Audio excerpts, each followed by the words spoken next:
Here is an example and an easy and quick dish to prepare. Sauté green bean with beef and cognac. A delicious and balanced dish which brings a vegetable forward. Here are the ingredients for 2 people.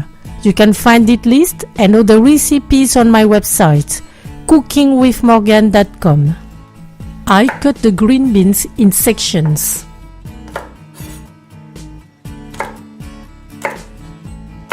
I crush the garlic cloves. I peel them. I chop them.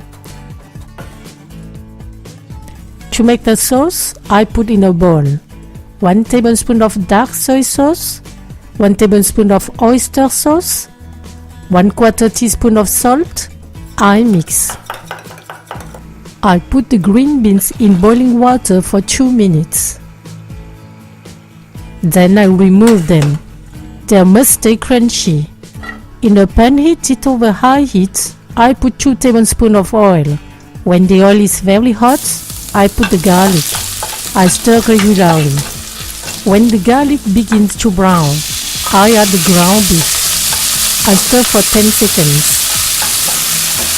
I add the green beans. I stir for 20 seconds. I add the sauce.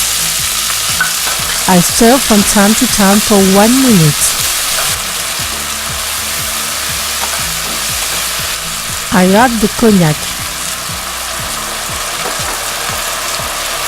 I stir for 30 seconds. I put some ground pepper. I stir again for 30 seconds. Then I cut the fire. The sauté green beans with beef and cognac are ready. Serve hot with a bowl of rice. Bon appétit! Thank you for watching and sharing my recipe. Rendez-vous in my next homemade dish video.